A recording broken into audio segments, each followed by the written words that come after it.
வணக்கம் நண்பர்களே. இந்த பதிவில் நம்ம பார்க்கக்கூடியது கன்னிராசியில் பிறந்த நண்பர்களுக்கு வரக்கூடிய ஆடி மாதத்தில் இந்த பிரபஞ்சம் எந்த மாதிரியான ஒரு மாற்றங்களை தரப்போகுதுன்றது பற்றி தானுங்க ஆதாரபூர்வமாக இந்த பதிவில் நம்ம பார்க்க போகிறோம்.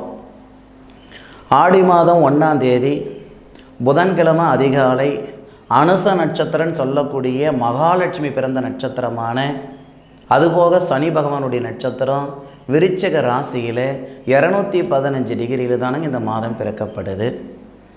அப்படி இருக்கக்கூடிய ஒரு தருணத்தில் கன்னியா ராசி நண்பர்களுக்கு சாதகமாக இருக்குமா அல்லது பாதகமாக இருக்குமா இந்த ஆடி மாதம்?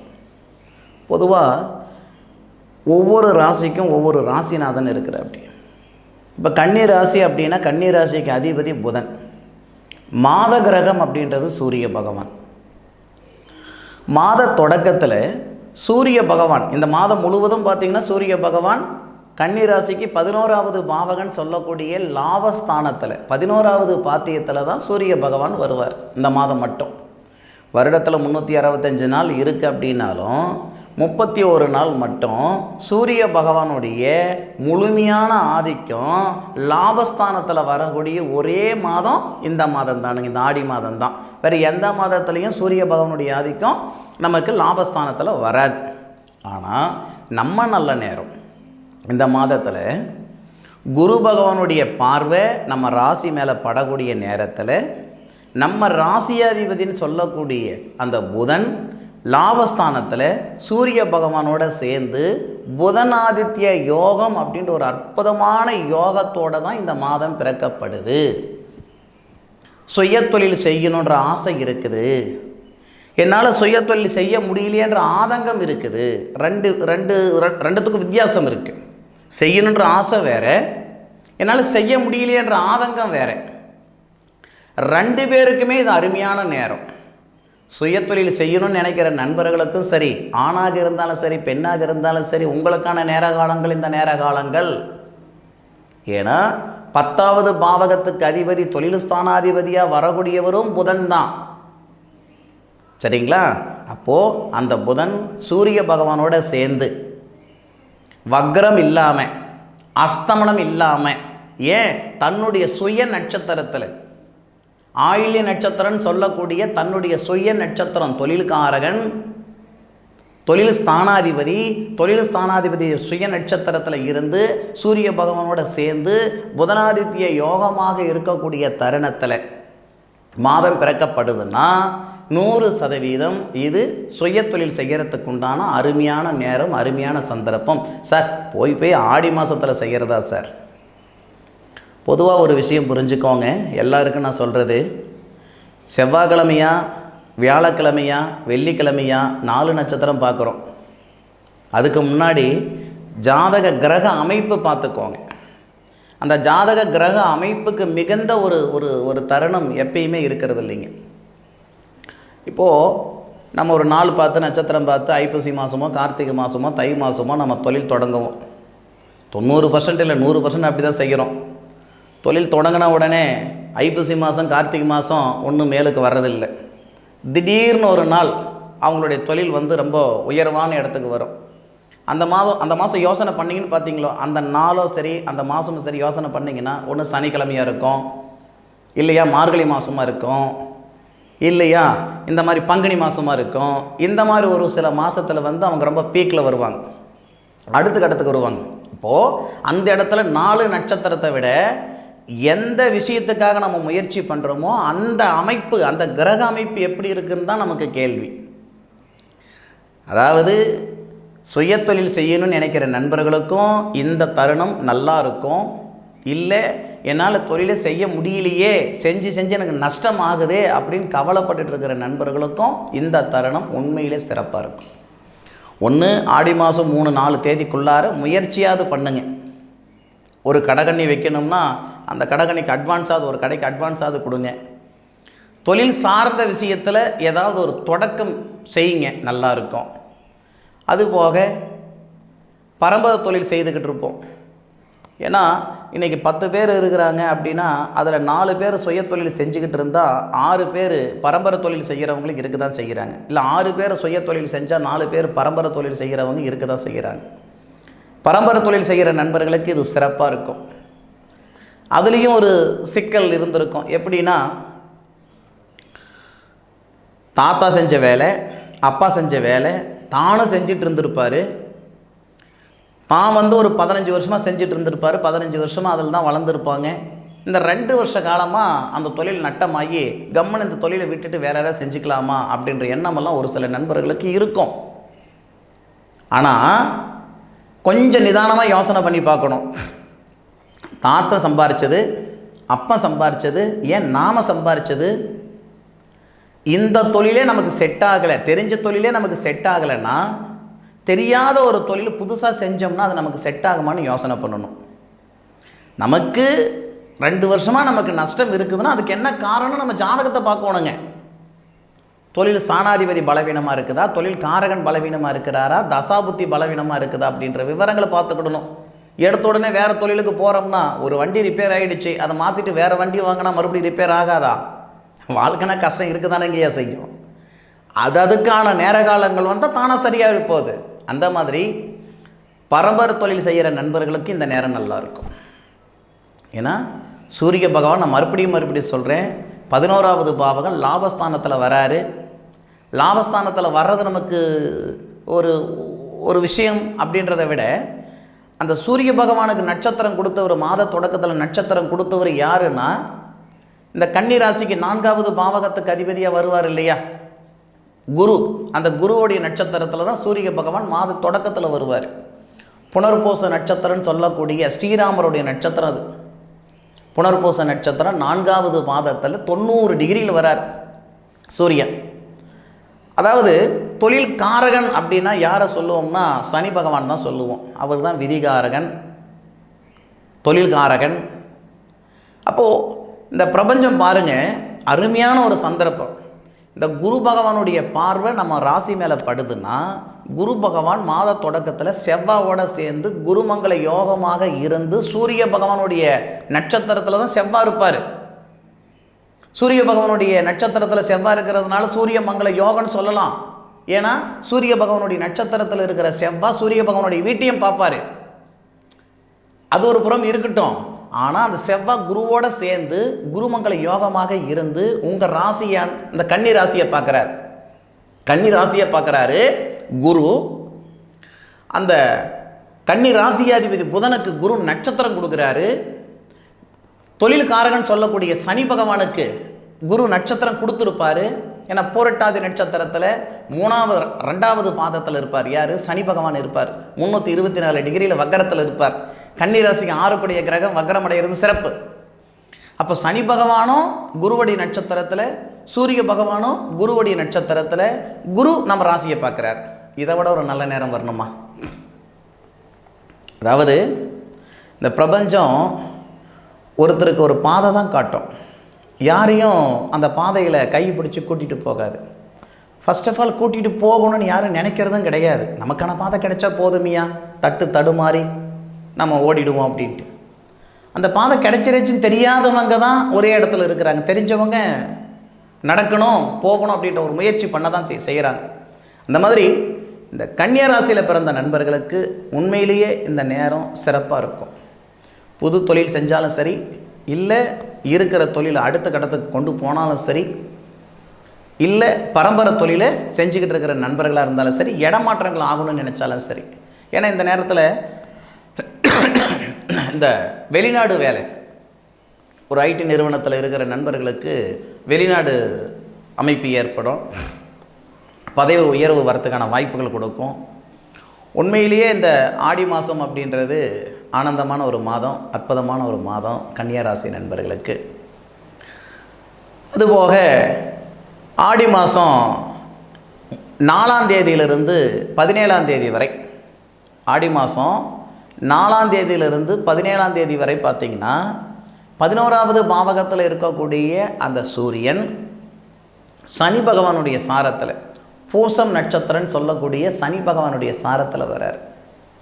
அந்த வகையில் ஒரு சில தாமதமான வேலைகளெல்லாம் முடிச்சுக்கலாம்.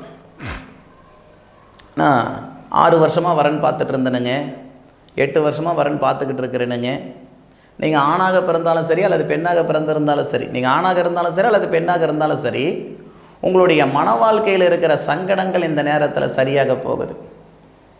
எப்படி, எந்த வகையில் அப்படின்னா, திருமண ஸ்தானாதிபதின்னு சொல்லக்கூடிய கிரகம் குரு. அதாவது கன்னிராசி நண்பர்களுக்கும் சரி, மிதுன ராசி நண்பர்களுக்கும் சரி, திருமண ஸ்தானாதிபதின்றது தேவகுரு, குரு பகவான். அந்த குரு பகவான் கோட்சார ரீதியாக, இந்த கோட்சாரத்தில் இப்போது தேவகுரு அசுரகுருன்னு சொல்லக்கூடிய சுக்கிர பகவானுடைய வீட்டில் வராரு. சுக்கிர பகவானுடைய வீட்டில் இருக்கக்கூடிய குரு நம்ம ராசியை பார்க்குறாருன்னு சொன்னேன். அந்த சுக்கிர பகவான் இருக்கார் இல்லைங்களா, அவர் யாருன்னா கல்யாண காரகன், கல்யாண ஸ்தானாதிபதி. கல்யாண காரகனுடைய வீட்டில் இருந்து நம்ம ராசியை பார்க்கக்கூடிய தருணத்தில் கல்யாண காரகன் சொல்லக்கூடிய அந்த சுக்கிரன் சூரியனுடன் சேர்ந்து இருப்பார் 15 நாள் வரைக்கும். ஆடி 1லிருந்து ஆடி 15 வரைக்கும் லாபஸ்தானத்தில் இருப்பார். சூப்பர் நேரம். 15 தேதிக்கு மேலே உங்கள் ராசிக்கு 12வது பாவகம் ஐனசுகஸ்தானம்னு சொல்லுவாங்க. 1ஆம் தேதியிலிருந்து 15ஆம் தேதி வரைக்கும் திருமணத்தில் இருக்கிற தடைகள் எல்லாமே சரிப்படுத்துகிற நேரம். ஆடி மாதத்தில் நம்ம எதுவும் கொடுக்கல் வாங்கல வச்சுக்க போகிறது இல்லை. முயற்சி எடுங்க, ஜாதகத்தை வெளியே கொடுங்க, பார்த்துக்கலாம். நேரம் வந்துருச்சுன்னா ஒரே மாதத்தில் முடிஞ்சிடுதுங்களா? ஏங்க 4 வச்சாவே 6 மாதம் ஆகிடுது. நம்ம தேதி வச்சாவே 6 மாதம். அப்போது ஆடி மாதம் 1லிருந்து 15 தேதி வரைக்கும் திருமணத்தில் இருக்கிற தடைகள் சரியாகிறதுக்கான வாய்ப்புகள் இருக்குதுன்னா முயற்சி பண்ணுங்க. ஆடி 15 தேதியிலிருந்து ஆடி 31 வரைக்கும் மறுமணத்தில் இருக்கிற தடைகள் நீங்கள் போகுது. அது எப்படின்னா, இந்த சுக்கிர பகவான் அப்படின்றவர் ஆடி 15ஆம் தேதி உங்கள் ராசிக்கு 12வது பாவகத்தில் மறைவு ஸ்தானத்துக்கு வராருன்னு என்னால் நினச்சிக்கிட்டு இருப்பாங்க. சுக்கிரனுக்கு 12வது பாவகம் மறைவு ஸ்தானம் கிடையாது. 9 கிரகங்களுக்கும் 12வது பாவகம் மறைவு ஸ்தானமாக இருந்தாலும் சுக்கிரனுக்கு மட்டும் 12வது பாவகம் மறைவு ஸ்தானம் கிடையாது. மறைவு ஸ்தானமே இருந்தால் கூட ஐனசுகஸ்தானம்னு சொல்லுவாங்க. அந்த 12வது கட்டம், 12வது பாவகம், 12வது பாத்தியத்தை ஐனசுகஸ்தானாதிபதினு சொல்லுவாங்க. ஒரு ஜாதகத்தில் 12வது பாவகம் நல்லா இருந்தால் தான் புருஷன் முண்டாட்டிக்கு அந்யோன்யம் இருக்கும். 12வது பாவகம் கெட்டு போய் இருந்தால் அவங்க வாழ்நாளில் அந்த அந்யோன்யம் இருக்காது, புத்திரபாக்கியம் இருக்காது. இப்போது ஆடி மாதத்தில் புது தம்பதிகளை பிரித்து வைப்போம். ஆனால் ஆடி மாதத்தில் கல்யாண காரகன் சொல்லக்கூடிய கிரகம் கன்னிராசிக்கு 12வது பாவகத்தில் வரும் பொழுது இந்த குரு சுக்கிரனுடைய வீட்டில் இருந்து உங்கள் ராசியை பார்ப்பார் இல்லைங்களா, அந்த மாதிரி கூட செவ்வாய் இருப்பார் பாருங்க. அந்த செவ்வாய் உங்களுடைய ராசிக்கு 9வது பாவகத்தில் இருந்து இந்த சுக்கிரனை பார்ப்பார், 4வது பார்வையாக பார்ப்பார். இந்த வகையில் இந்த மறுமணத்துக்கு முயற்சி பண்ணுற நண்பர்களுக்கு இது நல்ல நேரம், அருமையான நேரம். திருமணம் நடக்கலைன்ற ஆதங்கம் ஒரு சிலர் இல்லை, ஏகப்பட்ட பேருக்கு இருக்க தான் செய்யுது. திருமணம் நடக்கலைன்ற ஆதங்கம் எந்த அளவுக்கு இருக்கோ அதே அளவுக்கு மறுமணத்துக்கு முயற்சி பண்ணிக்கிட்டு இருக்கிற நண்பர்களுக்கும் இருக்க தான் செய்யுது. மறுமணத்துக்கு ஒருத்தர் இருக்கிறாரு அப்படின்னா அது 2 பேர் செய்கிற தப்பு இல்லை, ஒருத்தர் செய்கிற தப்பால் இன்னொருத்தருடைய வாழ்க்கை சேர்ந்து பாதிக்கப்பட்டுடுது. இந்த நேரத்தில் அந்த இன்னொருத்தருக்கு, அதாவது அந்த மறுமணத்துக்கு முயற்சி பண்ணுற நண்பர்களுக்கு, நீங்கள் ஆணாக இருந்தாலும் சரி பெண்ணாக இருந்தாலும் சரி, அந்த மறுமணத்தில் இருக்கிற தடைகள் நீங்கிறதுக்கு உண்டான அற்புதமான நேரம். அதுபோக புத்திர செல்வம், பார்க்காத வைத்தியம் இல்லை, பண்ணாத பரிகாரம் இல்லை, போகாத கோவில் குளம் கிடையாது, எல்லாம் சுற்றி அடித்து பார்த்துட்டேங்க, இது வரைக்கும் எங்களுக்கு எங்கள் வயிற்றில் ஒரு புழு பூச்சி தங்கலை, குழந்தை பாக்கியம் கிட்டலை அப்படின்னா ஆடி மாதத்தில் போய் குழந்தை பாக்கியம் கொடுத்தா சித்திரை மாதம் குழந்தை பிறக்குமே அப்படின்ற ஒரு மிகப்பெரிய ஒரு கருத்து நம்ம ஜோதிடத்தில் இருக்க தான் செய்யுது. நம்ம பாரம்பரியமும் கூட. விதி அப்படின்னா மாறவா போகுது. கன்னிராசியில் பிறந்த நண்பர்களுக்கு உண்மையிலேயே ஒரு புத்திர வளர்ச்சி கொடுக்கக்கூடிய அற்புதமான நேர காலங்கள் இந்த நேர காலங்கள். ஏன்னா கன்னிராசிக்கு 8 கிரகம்னு சொல்லக்கூடியவர் செவ்வாதானங்க, திடீர் அதிர்ஷ்டம் சொல்லக்கூடிய கிரகம். அதுபோக இந்த லாபஸ்தானாதிபதினு சொல்கிறோம் இல்லையா, இவ்வளோ நேரம் சொல்லிகிட்டு இருந்தனே, இந்த லாபஸ்தானாதி சந்திரன் கன்னிராசிக்கு 3வது கட்டத்தில் அனுச நட்சத்திரத்தில் தானே மாதம் பிறக்குது. அப்போது அனுச நட்சத்திரம் அப்படின்னு சொல்லக்கூடிய விருச்சிக ராசியில் சந்திரன் வந்து செவ்வாவை பார்ப்பார். அப்போது செவ்வாவும் சந்திரனும் பார்வை பரிமாற்றம், சந்திரமங்கல யோகம்னு சொல்லுவோம்.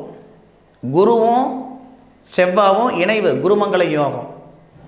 குரு சந்திரனுடைய நட்சத்திரம் வாங்கியிருப்பார், சந்திரனை ஏன் பார்க்குறாரு, குரு சந்திர யோகம். இந்த மாதிரி ஒரு பிராப்தமெல்லாம் நமக்கு இந்த ஆடி மாதத்தில் வருது. எந்த மாதத்துலேயும் இவ்வளோ யோகம் வராதுங்க. 4 யோகம் வருது. இந்த 4 யோகமும் கன்னிராசி நண்பர்களுக்கு சாதகமாக இருக்கும். இது வரைக்கும் உங்களுக்கு உடம்புல தொந்தரவு இருக்குது, தலைவலி இருக்குது, ஒரு மாதத்தில் வயிறு வலி இருக்குது, இன்னொரு மாதத்தில் கால் வலி இருக்குது, ஒன்று போனால் ஒன்று வந்துக்கிட்டே இருக்குதுங்க.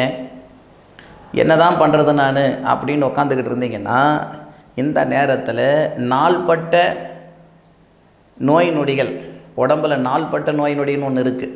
பல நாளாக வைத்தியம் பண்ணிகிட்டு இருக்கிறேனுங்க அப்படின்னா அந்த நாள்பட்ட நோய் நொடிக்கு முழுமையான தீர்வு கிடைக்கும். சார் எப்படி சார் நீங்கள் சொல்கிறீங்க அப்படின்னா, ஒன்றும் இல்லை, சின்ன விஷயந்தானுங்க.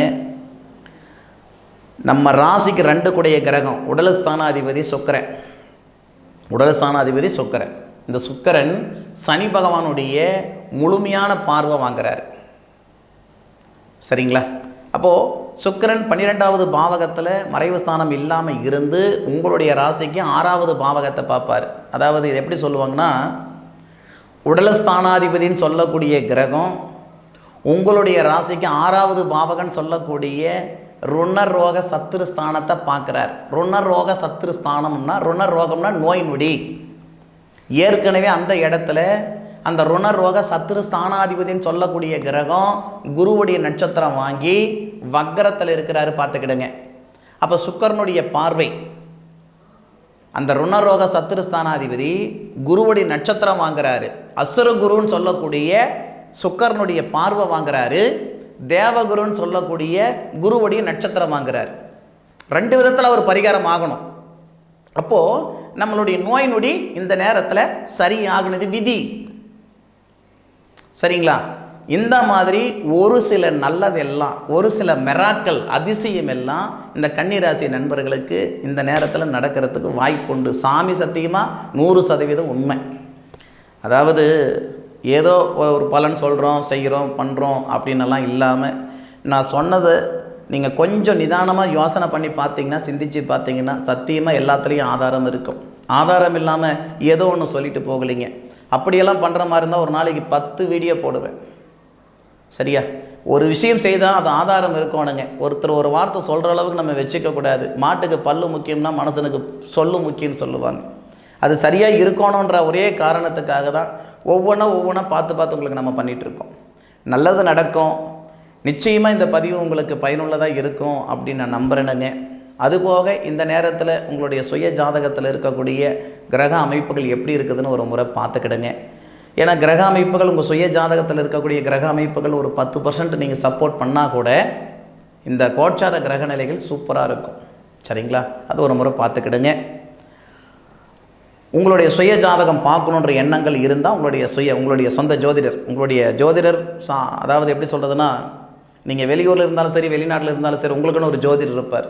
அவங்கக்கிட்ட பாருங்கள், உங்களுக்கு என்ன திசை நடக்குது, என்ன புத்தி நடக்குதுன்னு பாருங்கள். அப்படி இல்லைன்னா ஜாதகத்தை அனுப்பி வைங்க, பார்த்து தரணுங்க. என்னுடைய காணொலியை முழுமையாக பார்த்தமைக்கு மனசில் இருந்து மனமார்ந்த நன்றிகளை சொல்லிக்கிறேனுங்க. மீண்டும் அடுத்த ஒரு அற்புதமான தருணத்தில் உங்கள் அனைவரையும் சந்திக்கும் வரை உங்களிடமிருந்து விடைபெறுவது உங்கள் வீட்டு ஜோதிட நண்பனான மா காளிதாஸ் மணிகண்டன். திருச்சிற்றம்பலம். வாழ்க வையகம், வாழ்க வளமுடன்.